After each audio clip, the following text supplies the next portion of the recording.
प्रिस्टेला में विच कल्ट के अटैक के बाद जब सुबारू जूलियस से मिलता है, तब उसको पता चलता है कि सभी लोग जूलियस को पूरी तरह से भुला चुके हैं और जूलियस की ऐसी हालत देखकर सुबारू बहुत ज्यादा सैड हो जाता है। जूलियस सुबारू के लिए कई बार अपनी जान खतरे में डाल चुका है एंड जब प्रिस्टेला पर विच कल्ट ने अटैक किया था, तब भी उसने सुबारू पर अपना पूरा यकीन रखा था और सुबारू भी अब जूलियस को अपना एक अच्छा दोस्त मानता है। जूलियस की ऐसी हालत देखकर सुबारू उसे अपने साथ ले जाता है आल से मिलने के लिए। सुबारू ये सोचता है कि सभी लोग जूलियस और रिम को भुला चुके हैं, बट इस पूरी दुनिया में सिर्फ मैं ही एक ऐसा लौता इंसान हूँ जो इन दोनों को अभी तक जानता है। ऐसा शायद इसलिए हो रहा है क्योंकि मैं दूसरी दुनिया से हूँ और अल भी दूसरी दुनिया से है, तो वो पक्का जूलियस को जानता होगा। सुबारू यही सब सोच के शेल्टर की ओर बढ़ने लगता है जहां पर एक फाइनल मीटिंग होने वाली थी। लेकिन जब सुबारू जूलियस का चेहरा देखता है तो वो समझ जाता है कि जूलियस अभी बहुत ज्यादा सैड है, लेकिन जूलियस अपने इमोशन अपने चेहरे पर नहीं ला रहा था। सुबारू जूलियस को रोककर ये बोलता है कि क्या हो गया, अगर तुम्हें सभी लोग भुला चुके हैं, तुमने अभी भी अपना कोइंसिडेंस नहीं खोया।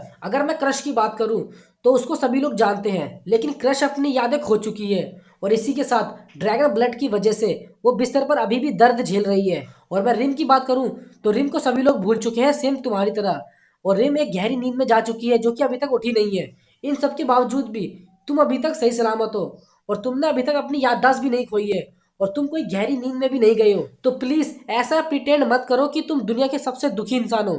अगर तुम मेरे दुख के सामने अपना दुख कंपेयर करोगे तो मेरे दुख के मुकाबले तुम्हारा दुख कुछ भी नहीं है। और ये सारी बात सुनकर जूलियस थोड़ा शांत हो जाता है और सुबारू के साथ आराम से चलने लगता है और फिर ये लोग शेल्टर की ओर पहुंच जाते हैं जहां पर रेनहार्ड भी मौजूद था। फिर सुबारू भी रेनहार्ड से जूलियस के बारे में पूछता है, बट रेनहार्ड बोलता है कि मैं इस योद्धा को नहीं जानता, इसके लिए मैं माफी चाहता हूँ। फिर सभी लोग मीटिंग की ओर बढ़ते हैं जहां पर अनास्टासिया मीटिंग को लीड करती है। उस मीटिंग में सभी लोग थे, लेकिन क्रस, गारफिल और ओटो उस मीटिंग में नहीं थे क्योंकि वो लोग लड़ाई में पूरी तरह से घायल हो चुके थे, लेकिन क्रस ड्रैगन ब्लड से अभी भी पीड़ित थी। मीटिंग शुरू होते ही अनास्टासिया और फेरिस का थोड़ा झगड़ा होने लगता है। अनास्टासिया बोलती है कि हमने जो आर्च बिशप रैत को पकड़ा है, हमें उसको जल्दी से जल्दी मार देना चाहिए क्योंकि हमको उससे वैसे भी कोई भी इन्फॉर्मेशन नहीं मिलने वाली। लेकिन फेरिस बोलता है कि हमें उसे मारना नहीं चाहिए, बल्कि हमें उससे ड्रैगन ब्लड से छुटकारा पाने का रास्ता पूछना चाहिए। सुबारू इन सब चीजों को अनदेखा नहीं कर सकता था, तो वो खड़ा होकर बीच में बोलता है, अगर हमें अंत में कोई तरीका नहीं मिलता क्रस को ठीक करने का,